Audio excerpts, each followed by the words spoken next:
이 은혜라는 단어는 축복이라는 단어와 같은 의미입니다. 헬라어로 이제 카리스라고 하는데요. 우리 영어로 보면은 뭐 그레이스, 블레싱 그러는데요. 같은 의미로 그렇게 쓰여지고 있습니다. 여러분, 이 은혜라는 이 단어는 이런 뜻입니다. 하나님이 우리 인간에게 베푸시는 그 사랑, 이 은혜예요. 우리가 어버이의 은혜 그러지 않습니까? 누구로부터 우리가 도움과 참 많은 그런 이런 보살핌을 받았을 때에 은혜라는 단어를 쓰는데, 사실 이 은혜라는 단어 하나님께서 창조주이신 그분이 우리 인간에게 우리의 노력이 아닙니다. 우리의 뭐 선함과 우리의 의로움과 뭐 이런 것을 보고 공로를 보고 우리에게 베푸시는 그런 어떤 은혜가 아니라, 이런 노력의 대가가 아니라 하나님의 뜻 가운데 우리가 받게 되는 선물, 이게 여러분 카리스예요. 오늘 저와 여러분이 은혜를 입었기 때문에 여러분 오늘 이 추위 가운데서도 주님 전에 모여서 우리가 찬양하고 기도하고 또 신앙을 고백하고 하나님 앞에 우리가 영으로 예배하는 시간을 갖게 된 것입니다. 여러분 어떻게 생각하십니까? 새해가 시작된 것 자체가, 새해를 우리에게 주신 것 자체가 은혜입니다. 예수를 믿게 된 것, 내가 교회를 다니게 된 것, 이건 굉장한 은혜예요. 지금까지 지내온 것도 그렇고 이것저것 생각하면 여러분 은혜 아닌 것이 무엇일까? 은혜 없이 우리가 살아갈 수 있는 존재인가? 그렇지 않습니다. 은혜 없이는 우리가 살아갈 수 있는 사람들이 아닙니다. 여러분 올 한 해 동안에는 이 은혜와 이 감사의 안경을 쓰고, 안경이 렌즈가 두 개 아니에요. 한쪽은 은혜, 한쪽은 감사의 이 렌즈를 끼고 우리가 모든 것을 바라보게 된다면 감사하며 살아갈 수 있고 자족하며 살아갈 수 있고 행복한 삶을 살아갈 수 있고, 그렇게 되어진 감사하고 은혜다. 형제자매와 부모님이 나에게 한 그 은혜, 뭐 근본적으로 하나님이 나를 향한 그 어떤 사랑과 이런 베푸시는 그 은혜, 날마다 내 인생의 목자가 되셔서 의로운 길로 초장으로 물가로 나를 인도하시고 지키시고 보호하시고 함께 하시는 그 은혜. 여러분 그러면 자동적으로 모든 일들이 술술 풀려지게 될 줄로 믿습니다. 막혀있던 모든 것들이, 굳어있던 모든 것들이, 닫혀있던 모든 문들이 열려지게 될 줄로 믿습니다. 만약에 여러분 한쪽은 불평, 한쪽은 늘 불만, 이런 안경을 삐딱하게 쓰고 이렇게 삐딱하게 쓰고 여러분 모든 것을 보게 되면요, 마음에 드는 것이 있을까요, 없을까요? 마음에 드는 것이 하나도 없습니다. 짜증만 나고 힘들어지고 내가 나를 생각해도 한심하고 그렇게 되어지는 겁니다. 오늘 본문을 보면은 진짜 은혜로 살아가는 한 사람이 소개되고 있습니다. 그가 누구일까요? 이삭입니다. 이삭이라는 이름의 뜻은 웃음이라는 이름, 웃음이라는 뜻입니다. 웃는다. 웃으면 뭐 복이 온다는 얘기. 웃으면 이쁘지 않은 사람이 한 사람도 없어요. 그렇지 않습니까?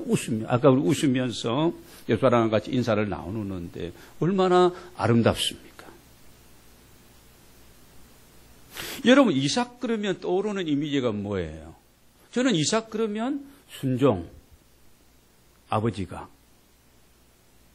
이렇게 야 하나님이 이렇게 말씀하셨다. 야 가자. 좀 모리아산으로 가자. 여러분 지금 10대 후반의 청소년 때인데 아버지는 100세가 넘었는데 아버지보다 뭐 힘으로 아버지가 그 청년을 어떻게 당하겠어요? 가자. 하나님이 너를 원하신다. 그냥 순종하는 거예요. 또 그리고 이삭 그러면 그 이미지는 뭡니까? 온유하다. 온유한 자가 복이 있나니. 온유하다. 부드럽다는 겁니다. 유하다는 거죠. 온유하고. 그리고 이삭 그러면 또 떠오르는 것이 뭐예요? 오늘 본문을 보면 뭐 하는 사람입니까? 양보하는 사람. 빼앗아가. 그래. 그냥 줘버려. 또 가서 팠어. 우물이 나와서 또 자기네 거라 그러고 자꾸 시비를 거니까 또 줘버립니다. 여러분, 이삭이 이런 인격과 이런 믿음을 가지게 된 것은 누구에게 배웠을까요? 아버지에게 배웠습니다. 제가 아버지입니까? 이렇게 여러분 오늘 우리 남성분들은 한번 생각해 보시면서 여러분 아버지의 이 역할이 얼마나 중요한지 아들에게도 딸에게도 아버지의 이 중요한 이 어떤 역할 가장으로서 중요합니다. 근데 사실 우리는 결혼하면서도 저도 27살에 결혼을 했는데 이게 아버지가 뭐 하는 게 아버지인지 아버지 노릇을 어떻게 해야 될지 별로 그렇게 정리가 안 되고 배우지도 못하고 그러면서 결혼을 하고 또 하나님이 선물들을 주어서 이렇게 키워오면서 지금에 와서 생각해 보니까 참 부족한 아빠였다. 부족한 정도 형편없는 아빠였다. 이런 생각을 많이 하고 지금은 다 장성했습니다마는 지금은 제 아들, 딸들을 보면서 내가 미안한 마음은 말은 잘 안 하지만 정말 너희들에게 미안하다. 이런 생각을 많이 하고 있습니다. 믿음의 아버지 아브라함을 통해서 배운 거지요. 오늘 이 그랄 이 목자들이 자꾸 이삭의 아버지가 팠던 샘 우물들 이삭이 가서 파지 않습니까? 파고 아버지가 불렀던 샘의 이름을 그대로 부릅니다. 그러면 그런 유목민의 이 아브라함의 가문이 이삭은 지금 어릴 때부터 아버지와 함께 따라다니면서 그런 부분들을 다 경험을 한 거예요. 아브라함은 가는 곳마다 어떻게 해요? 제단을 쌓고 여호와의 이름을 부릅니다. 아브라함이 실수도 많았고 부족한 것도 많았지만 그를 하나님이 그렇게 믿음의 사람으로 이렇게 만들어 가시고 세워 가시고 다듬어 가시면서 멋진 노년에 가서 멋진 아름다운 믿음의 사람으로서 자리매김을 하게 되거든요. 이삭은 이건 아버지를 통해서 계속해서 배웠던 거예요. 제가 아버지입니까? 아버지의 역할은 굉장히 중요합니다. 요즘은 이제 아버지보다 어머니들이 더 부각되는 이런 시대입니다만 그럼에도 불구하고 성경에서 얘기하고 있는 것은 아버지에게 주어진 자녀를 향한 축복권이라든지 가정을 이끌어가고 자녀를 이렇게 양육하는 데 아버지의 역할이 소중하다는 거. 오늘 우리 아버지 된 우리들이 좀 생각하고 그리고 하나님 안에서 우리 기도하면서 그 역할을 잘 감당하기를 원합니다. 그런데 이삭에게 이제 어려움이 생기게 되어집니다. 여러분 오늘 이제 다 읽지는 못했습니다. 26장에 들어와서 이제 보면은요. 이삭에게 어떤 어려움이 생기는가 하면 이 걱정거리가 근심거리가 다가왔는데 무슨 문제입니까? 결국은 기근과 흉년이라는 문제인데 우리로 말하면 뭐예요? 경제적인 어려움을 겪게 되어집니다. 우리가 인생을 살아가다 보면은 잘 될 일도 있고 안 될 일도 있고 또 큰 어떤 데미지를 입고 큰 실수를 하고 나는 열심히 하고 나는 정말 애를 썼는데 내가 그렇게 사랑했던 그런 일들이 또 잘 안 되고 이렇게 어려울 수도 있는 겁니다. 그래서 1절에 보면 이삭은 그런 흉년이 왔고 기근이 와서 어디로 갑니까? 블레셋 땅으로 그랄이라는 지방으로 이렇게 이동을 하게 됩니다. 내려갑니다. 그런데 그곳에서 하나님이 이 이삭에게 나타나셔서 하나님께서 말씀하십니다. 여러분, 우리 2절부터 한번 4절까지, 26장 2절부터 4절까지 한번 같이 읽겠습니다. 시작. 여호와께서 이삭에게 나타나 이르시되 애굽으로 내려가지 말고 내가 내게 지시하는 땅에 거주하라. 이 땅에 거류하면 내가 너와 함께 있어 내게 복을 주고 내가 이 모든 땅을 너와 내 자손에게 주리라. 내가 내 아버지 아브라함에게 맹세한 것을 이루어 내 자손을 하늘의 별과 같이 번성하게 하며 이 모든 땅을 내 자손에게 주리니 내 자손으로 말미암아 천하 만민이 복을 받으리라. 애굽 땅엔 물이 풍성하잖아요. 나일강 삼각주가 있고 그렇기 때문에 그리로 내려가고 싶은데 하나님께서는 그랄에 내려간 이 이삭에게 애굽으로 내려가지 말아라. 그냥 내가 지시할 땅에 내가 거주하라. 내가 이 땅에 거류하면, 이 땅에서 살아가면 내가 너와 함께하며 너에게 복을 줄 것이다. 이 말은 무슨 말이에요? 걱정하지 말고, 지금 경제적인 큰 어려움을 당해서 지금 여러 가지 걱정과 고민이 굉장히 생각이 많은데 이 이삭에게 걱정하지 말고 누구 말을 믿으라는 거예요? 하나님이 나만을 믿으라고 그렇게 말씀하시고 계십니다. 여러분, 이거 우리 중요한 문제입니다. 하나님을 사랑하고 믿고 신앙생활을 하는 자들에게도 뭐는 올 수 있다? 어려움이 올 수 있다. 올 수 있다는 겁니다. 그때 우리가 내 인간적인 생각과 감정을 따라서 행하지 말고 누구를 믿어야 돼요? 하나님을 믿어야 된다는 겁니다.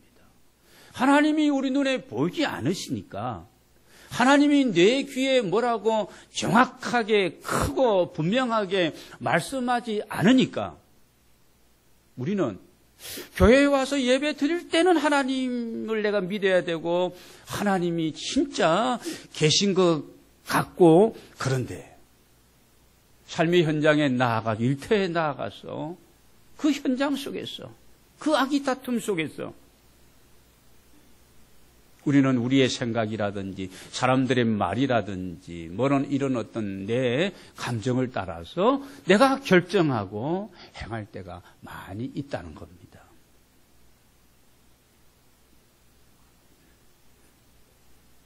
나는 이렇게 하고 싶고 나는 이 길을 가고 싶은데, 여러분, 우리는 하나님의 사람들이에요. 하나님이 아니라고 하시면 그냥 여기 있으라고 그러시면 우리가 순종해야 되는 겁니다. 근데 우리는 이걸 잘 못하고 있는 거예요. 그러니까 우리의 삶에 뭐가 잘 안 나타날까요? 하나님의 어떤 행하시는 변화와 이런 역사를 우리가 경험하지 못하고 있는 겁니다. 지금 여러분, 이삭에게 중요한 결단과 선택을 해야 될 그런 시간들 아닙니까? 내가 지금 이 형편에서 하나님의 말씀을 따를 것인가? 아니면 내가 이집트로 내려가서 이 기근을 피하고 그곳에서 풍요로움을 내가 누려야 할 것인지. 여러분, 이삭은 현실적인 풍요로움을 택하고 결정하지를 않았습니다. 하나님의 말씀 앞에 자신의 생각과 판단과 주장을 다 내려놓았던 것입니다. 여러분, 우리가 신앙인으로서 만약에 불신앙의 이 삶을 살아간다면 우리의 잘못된 판단과 이 선택은 믿음의 사람으로 말미암아 굉장히 어려움을 겪게 하고 또 이런 부분들이 막 얽히고 설키게 하는 이런 과정을 우리가 연출할 수 있는 겁니다. 여러분, 믿음의 사람이었던 아브라함의 조카 롯, 이 롯의 선택을 보면서 요단 동편을 택하며 거기에 소돔과 고모라가 있어서 휘황찬란한 그런 어떤 당시의 문화와 이 문명이 발달했던 그 소돔, 고모라. 그래서 여러분, 소돔이라 그러지 않습니다. 소돔이라는 이 단어는 그때부터 뭔 단어입니까? 동성 애자들이, 동성애자들이 덕실덕실했던 육신적인 어떤 쾌락을 위해서 하고 싶은 대로 마음껏 하고 누리고 살았던 그 불야성을 이루었던 그 소돔 고모라. 여러분, 롯이 선택을 하지 않습니까? 악한 사람들이라고 성경은 표현하고 있습니다. 하나님께서 불과 요항으로 이 소돔 고모라를 멸망시킬 때에 아브라함을 생각하시고 그래도 롯의 작은 믿음을 보시면서 여러분, 롯과 그의 가족을 이 소돔에서 구원해 내신 것 우리가 잘 알고 있습니다. 여러분, 이 새해에는 우리 모두가 하나님이 기뻐 원하시는 생각을 하며 살아가는 그런 한 해가 되기를 원합니다. 하나님의 약속의 말씀을 따라서 우리가 순종하고 그 하나님을 바라보고 믿음으로 나아가는 이 한 해가 되시기를 주의 이름으로 축복합니다. 그런데 보십시오. 이삭은 하나님의 말씀에 순종하여 애굽으로 내려가지 않았지만 그랄에서 아주 연약한 이런 모습을 또 보여주고 있습니다. 자기 아내 때문에 자신의 생명이 위태롭지 않을까 염려, 걱정, 두려워한 나머지 아내를 누이라고 이렇게 얘기하면서 가정에 큰 어려움을 겪게 되는 그런 어떤 위기를 당하게 되어집니다. 여러분, 금방 하나님의 은혜로 하나님의 말씀을 믿고 순종했던 이삭이 여러분 금방 흔들리는 모습을 우리가 보면서 여러분, 이게 하나님의 약속과 은혜를 보장받고 은혜 안에 살아가는 또 다른 우리의 모습, 나의 모습일 수도 있다는 것입니다. 그래서 우리가 방심하면 안 되는 거예요. 자만하면 안 되는 겁니다. 그러면 시험에 빠지게 되는 거예요. 우리 고린도전서 10장 12절 말씀을 한번 같이 보도록 하겠습니다. 고린도전서 10장 12절입니다. 같이 읽겠습니다. 그런즉 선줄로 생각하는 자는 넘어질까 조심하라. 그런 겁니다. 이삭은 이 사건으로 이방 사람 이 아비멜렉에게 실책을 당합니다. 10절을 보겠습니다. 여러분, 오늘 우리 26장 10절 한번 읽도록 하겠습니다. 시작. 아비멜렉이 이르되 내가 어찌 우리에게 이렇게 행하였느냐. 백성 중 하나가 내 아내와 동침할 뻔하였도다. 내가 죄를 우리에게 입혔으리라. 하나님의 사람 약속의 이 이삭이 지금 이방 사람 불신자 아비멜렉에게 책망을 지금 받고 지적을 받고 있는 겁니다. 창피한 일이죠. 그렇지 않습니까?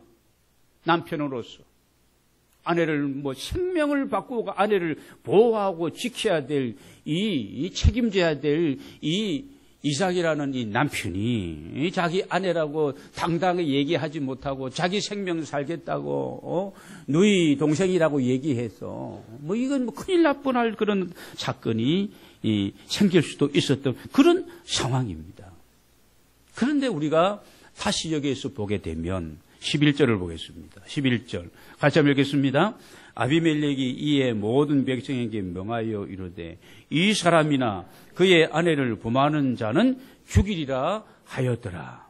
하나님 이삭에게 이 사건을 통해 다시 은혜를 주시면서 오히려 이 일로 이삭의 아내뿐만 아니라 그 가족을 보호해 주게 되는 것을 우리가 보게 되어집니다. 여러분, 이것이 하나님의 사랑인 줄로 믿습니다. 이는 멋진 하나님이 저와 여러분이 믿는 하나님이십니다.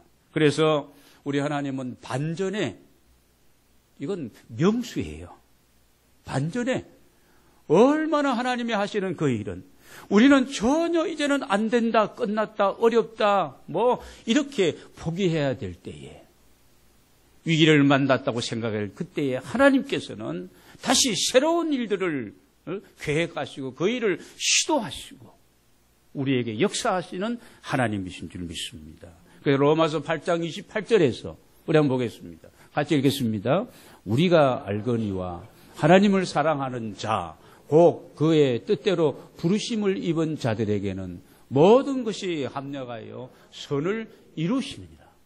우리의 불신앙의 행위와 우리의 불순종에 이런 어떤 우리의 실수와 우리의 허물이 있을지라도 다시 하나님은 반전의 용사가 되셔서 우리의 삶을 다시 합력하여 오히려 그 위기와 그 실패와 그 어려움을 전화위복의 기회로 만들어주시는 하나님이신 줄로 믿습니다. 이제 하나님께서 이삭에게 은혜를 주시고 역사하십니다. 도대체 12절로 우리가 이어집니다. 12절을 같이 한번 읽겠습니다. 이삭이 그 땅에서 농사하여 그 해에 100배나 얻었고 여호와께서 복을 주심으로. 여러분, 하나님이 복을 주셔서 이삭은 원래 농사를 짓는 사람이 아니에요. 유목민입니다. 그런데 이삭이 농사를 지었더니 하나님께서 그 해에 100배의 결실을 베풀어 주셨고, 그 다음 절에 보면은 그 사람이 창대하고 왕성하고 마침내 거부가 되어지고 양과 소가 때를 이루고 14절에 보면은 경이심이 많음으로 블레셋 사람을 그를 시기하여 이방 사람이 블레셋 사람들이 정말 시기해서 배탈이 날 정도로 그렇게 하나님이 열매를 맺게 하시고 경영을 이루어 주시고 창대한 은혜를 이삭에게 베풀어 주셨습니다.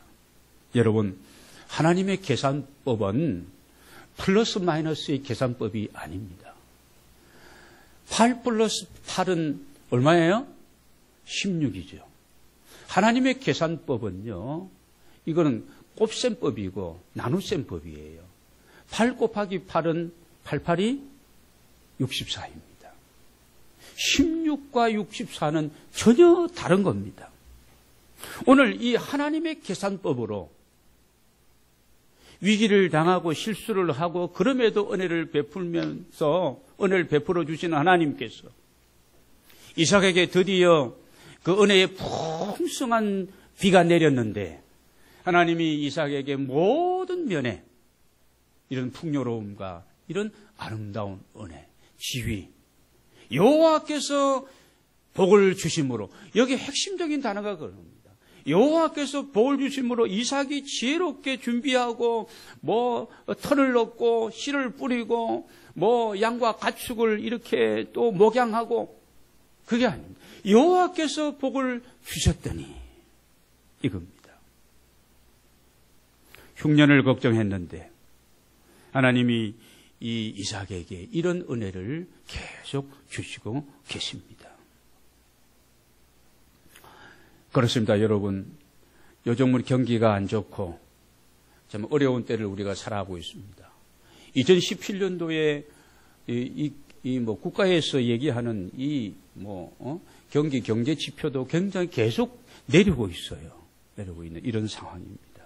그러나 하나님이 우리나라와 함께 하신다면, 아까 우리 집사님이 기도한 것, 이 혼란과 이 어려움과 이 불확실한 이런 시대를 살아가지만 하나님, 내가 기도하지 못한 거, 내가 믿음의 사람으로 바로 살아가지 못한 거, 내가 회개하고 이 모든 것이 나 때문입니다. 우리 교회 때문입니다. 한국 교회 때문입니다.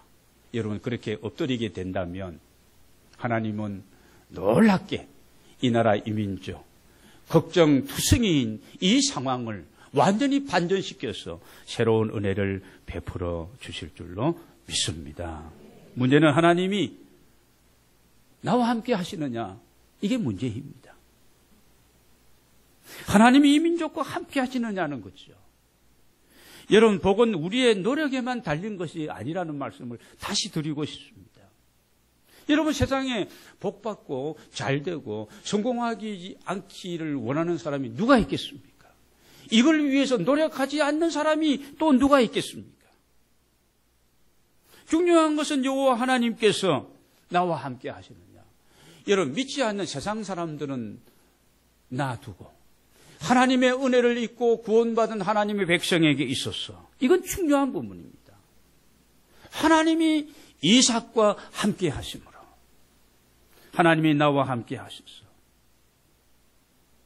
여러분, 그러면 하나님이 우리를 향하여 행하실 아름다운 일들, 그 은혜가 준비되어지고 있는 줄로 믿습니다. 이렇게 이삭이 많은 복을 받았지만 또다시 근심거리가 생기게 되어집니다. 그 근심거리가 무엇입니까? 그 이유인즉 블레셋 사람들이 시기함으로 그랄의 목자들이 이삭의 목자들이 파놓았던 우물들을 자꾸 빼앗아 가는 겁니다. 인간관계에 갈등이 생기게 되는 겁니다. 이 상황에서 여러분 중요합니다. 이삭이 어떻게 대처했는가 우리가 배워야 됩니다. 우리가 이 한 해 동안에 붙잡아야 될 단어예요. 뭐 했다고요? 양보하게 되어집니다. 나의 모든 기득권과 욕심을 좀 잠재우고 내려놓고 양보하고 넘겨주게 됩니다. 여러분, 양보할 만한 것을 양보한 것이 아니에요. 농사를 지으려 해도 우물이 필요하고, 소떼와 양떼, 가축을 먹이려도 뭐가 필요해요? 물이 필요한 거예요. 물을 양보하는 것은 생존의 문제입니다. 하나님이 크게 부유하게 하셨고 넉넉하게 하셨는데 이 부유함과 이 넉넉함을 계속 유지하기 위해서는 상황적으로 현실을 볼 때는 우물입니다. 왜냐하면 그 거친 이런 땅에서 말입니다. 팔레스타인 지역에서는 우물입니다. 그런데 이삭은 양보합니다. 다투려고 하지 아니하고 온유함으로 그들을 대합니다. 어떻게 그럴 수가 있는지, 어떻게 그럴 수가 있겠습니까? 야곱이 아니고 이삭이 우리와 뭐 DNA가 근본적으로 다른 사람입니다. 아닙니다. 절대 아닙니다.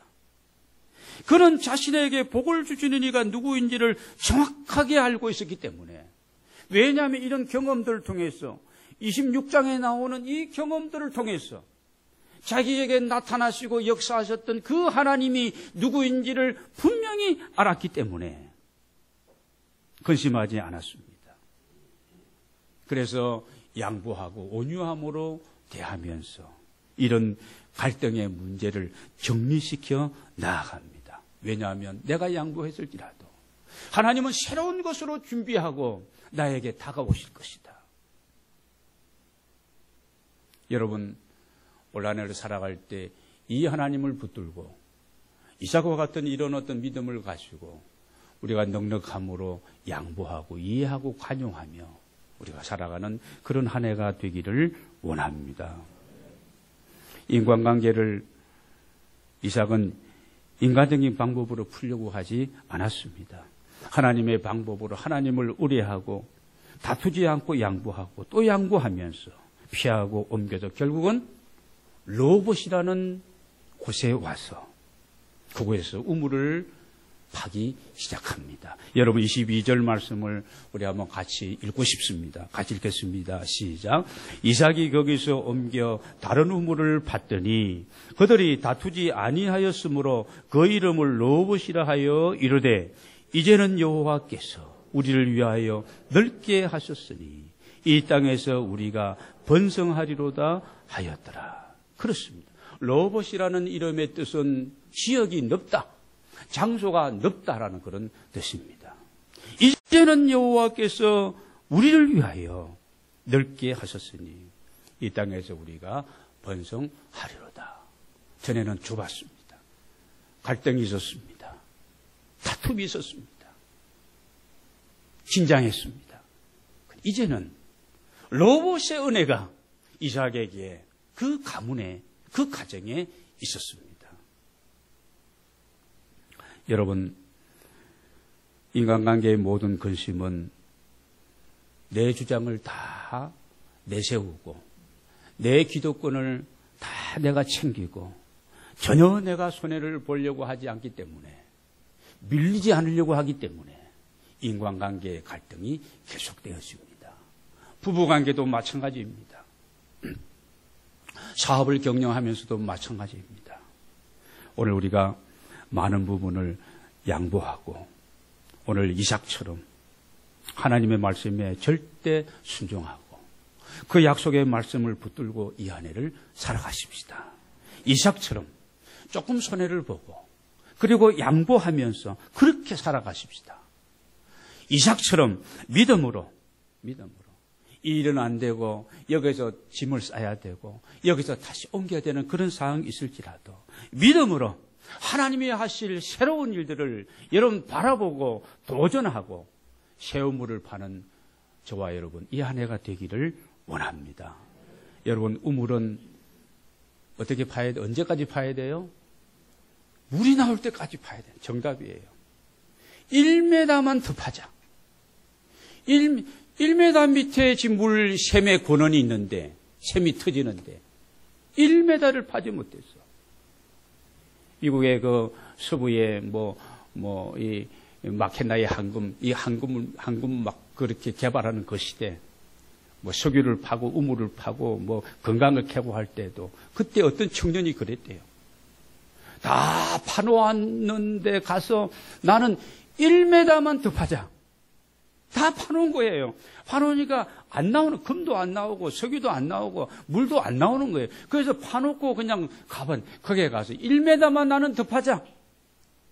팠더니 나왔겠어요? 안 나왔겠어요? 나왔으니까 그런 얘기가 있죠. 나도 보지는 못했습니다만 책에 보니까 그런 얘기. 1m만 더 파자. 우리가 여러분 지금까지 이거예요. 여러분이 구원받은 하나님에서 예배하는 사람 기도 안 하는 사람이 누가 있겠습니까? 다 기도하잖아요. 포기하지 말고. 진짜 이삭과 같이 그런 믿음을 가지고 그런 하나님을 바라보고 그 약속의 말씀을 부여잡고 가지 마라. 이집트로 내려가지 마라. 이집트는 세상이거든요. 내려가지 말아라. 그냥 여기 머물면 내가 너와 함께 할 것이다. 내가 너에게 복을 줄 것이다. 실수하고 허물이 있고 약해 빠지고 남편 노릇도 제대로 못하고 그럽니다. 그런데도 하나님이 다시 그를 도우시고 함께 하시고 그를 세워가시면서 여러분 오늘 로봇의 은혜를 이삭에게 주셨는데 이제는 올해는 지금부터는 내 삶에 이거예요. 이건 믿음입니다. 믿음으로 붙들고 여러분 믿음으로 도전하고 믿음으로 기도하고 믿음으로 하나님의 기회를 여러분 잡으면 이 로봇의 은혜는 이삭의 은혜가 아니라 오늘 이 시대를 살아가고 이 자리에서 이 말씀을 나누는 저와 여러분에게 주어지는 은혜인 줄로 믿습니다. 한 해를 여러분 기대하시기를 바랍니다.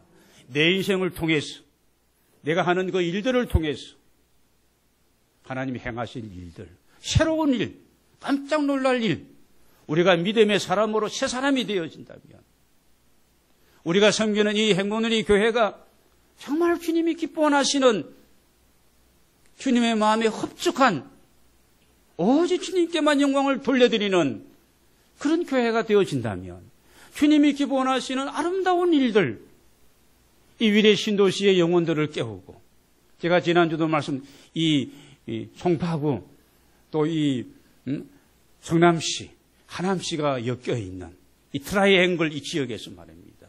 이 지역의 영혼들이 살아나고 기도하는 사람들이 되어지고 여러분 그렇게 되어진다면 미국에 그런 도시들이 많습니다. 어떤 캄캄한 어둡고 깜깜한 도시도 있지만 완전히 도시 전체가 그냥 믿음의 도시, 성스러운 도시들이 있어요.